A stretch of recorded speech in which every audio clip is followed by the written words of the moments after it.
Bonjour à toutes et à tous, ici Khalil Jebali pour ce Good Morning Market du 28 décembre. Nous commençons tout de suite avec le rappel légal habituel. XTB France informe les participants que la présentation à venir et les informations qui vont être dispensées ne constituent pas en aucune manière une sollicitation ou incitation à acheter ou vendre des produits financiers. Voilà, nous commençons tout de suite avec le calendrier économique de ce jeudi matin, de ce jeudi 28 décembre. Donc aujourd'hui, nous prendrons connaissance tout simplement des statistiques, j'ai envie de dire habituelles, aux premières desquelles, aux États-Unis évidemment, les inscriptions hebdomadaires au chômage. Ensuite, à 15h45, on prendra connaissance de l'indice PMI Chicago, et bien évidemment à 17h, des stocks hebdomadaires de pétrole. Alors vous savez que les statistiques sont pour le pétrole évidemment est décalé d'un jour à cause du Boxing Day qu'on a eu lundi. Voilà, donc certaines statistiques sont un peu décalées, d'autres pas. Bon, en tout cas, ça ne perturbe pas évidemment les marchés pour autant. Donc, pour aujourd'hui, on a effectivement sur les indices une ouverture. Au moment où je vous parle, il est 9h10. Donc, on a une ouverture effectivement en territoire négatif du côté de la zone euro. Évidemment, cette ouverture en territoire négatif s'explique par la hausse de l'euro. Mais bon, c'est pas vraiment la hausse de l'euro qui explique la baisse des indices, c'est surtout ce n'est pas la hausse de l'euro qui explique la chute des indices, c'est surtout la baisse du dollar qui est elle-même imputable à la baisse des rendements du 10 ans américain. C'est un propos qu'on a eu l'occasion d'évoquer en début de semaine, on en a reparlé hier, et effectivement on voit que ça prend de plus en plus forme, on va le voir au travers de certaines classes d'actifs aujourd'hui.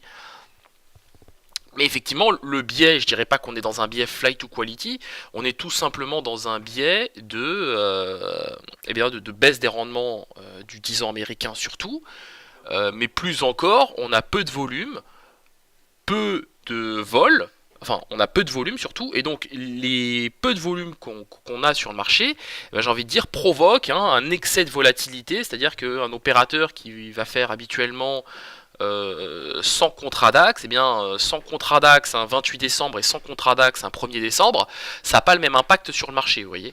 Et on le voit en tout cas, je donne un exemple évidemment, mais c'est pour vous donner une idée de ce qu'il se passe actuellement sur le marché, en tout cas au moment où je vous parle.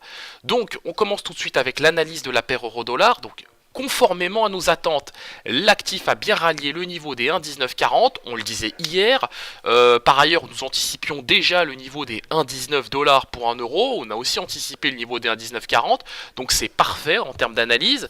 On s'affranchit même des 1,1940 au moment où je vous parle, on fait même le niveau des 1,1943. Donc rien à redire à ce niveau. La hausse se poursuit.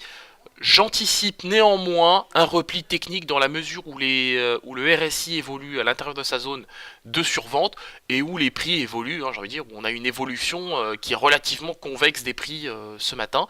Donc de mon point de vue, un repli technique sous le niveau des 1,1940. Voilà. C'est le biais que j'ai pour aujourd'hui sur la paire euro-dollar. Nous enchaînons avec le DAX 30, donc le DAX qui perd du terrain évidemment, sans grande surprise. 13 047 points au moment où je vous parle. Sur le DAX, alors je vais vous surprendre, mais j'ai un biais haussier. Je pense qu'on va faire le niveau des 13 080 points sur le DAX. J'expliquerai pourquoi en live trading j'ai un biais acheteur, d'accord, sur le DAX 30. Parce que, alors rapidement, je vais essayer de... Là, au moment où je vous parle, la baisse est clairement imputable à la hausse de l'euro.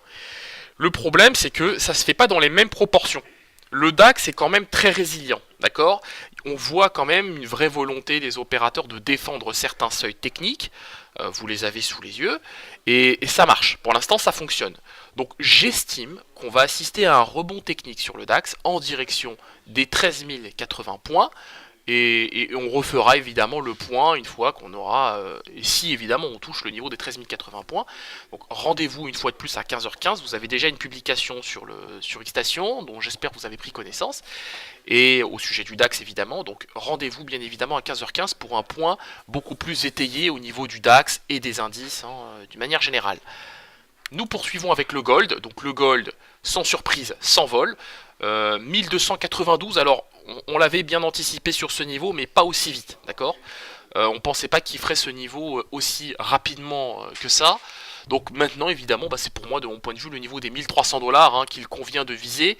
Je m'attends néanmoins à une phase de repli sur le gold autour des 1290, 1289 avant un rachat en direction des 1300 $. Voilà. Donc repli technique avant rachat. Pourquoi pas. Là, en l'état, j'achèterai pas le gold, hein, évidemment. J'aime jamais acheter lorsque les prix, lorsqu'on est dans une espèce d'envolée des prix comme ça. Je suis pas très à l'aise avec ça. Nous poursuivons avec le WTI. Donc le WTI, après une phase de prise des bénéfices hier, et ben, là on retrouve des couleurs. 59,83 $ le baril, donc évidemment c'est très positif. Je pense qu'on va évidemment rallier le niveau des 60 $ le baril dans un premier temps, et ensuite le niveau des 60,5 $ le baril. On a eu de bonnes statistiques hier de l'API, de l'American Petroleum Institute. Je pense qu'elles seront confirmées aujourd'hui par le département de l'énergie américain. Bon, en tout cas, ces dernières semaines, ils n'étaient pas trop dans les choux, hein, l'API. Donc bon, a priori, ça devrait confirmer la stat aujourd'hui. Et de mon point de vue, effectivement, je pense qu'on va faire le niveau des 60,5 $ le baril sur le WTI. Voilà. La paire USD Yen. Donc, je disais en début de séance que le 10 ans américain perdait du terrain. Donc, et on le voit au travers de la paire USD Yen. D'accord. Donc, on corrige sur le niveau des 112,7 yens. J'attendrai une stabilisation avant un rachat. D'accord. Avant un rachat. En direction, pourquoi? Alors un petit rachat évidemment, hein, c'est pas un vrai rachat directionnel, mais un rachat autour des 112,9, 113, pourquoi pas, vous voyez. Avant évidemment, parce que là on a très peu de volume, hein, gardez ça à l'esprit, on a très peu de volume et des gros mouvements. Donc j'aimerais profiter de ça pour arbitrer le marché sur la première semaine de janvier, voilà. Idéalement. Enfin, et encore, je pense qu'on peut le faire. Enfin, d'ici le 29, d'ici demain, je sais pas si on aura fait l'arbitrage, mais pourquoi pas d'ici lundi, vous voyez. Je vois bien un redressement, pardon, mardi, mercredi sur la paire USD-Yen et sur les autres classes d'actifs. Mais on reparlera de ces sujets bien évidemment tout à l'heure de manière beaucoup plus étayée en LT. Je vous fais la présentation ici évidemment comme d'habitude. Donc nous poursuivons avec la volatilité. 11,24% de vol au moment où je vous parle. Donc évidemment il n'y a pas de vol, hein, on le voit ici.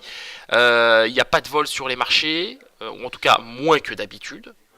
Moins que d'habitude, pas de volume, donc effectivement bah, pour moi j'ai pas de biais acheteur-vendeur sur la vol, hein, je suis neutre, parfaitement neutre d'ailleurs sur l'actif, voilà. L'indice S&P 500, alors là j'ai un biais acheteur, je pense qu'on va revoir le niveau des 2689 parce que c'est le niveau avec lequel on n'arrête pas de se chahuter depuis hier, donc pour moi on va retrouver ce niveau, voilà.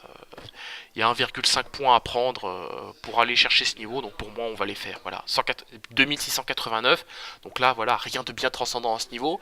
Les 2697, on va attendre le début d'année pour se repositionner. Voilà, pour moi, en tout cas pour aujourd'hui, c'est le niveau des 2689 que je vise sur l'indice S&P 500. Voilà, on se quitte sur cette note. On se retrouve comme d'habitude à 15h15 aujourd'hui pour notre live trading. Donc on abordera tous les points que j'ai évoqués.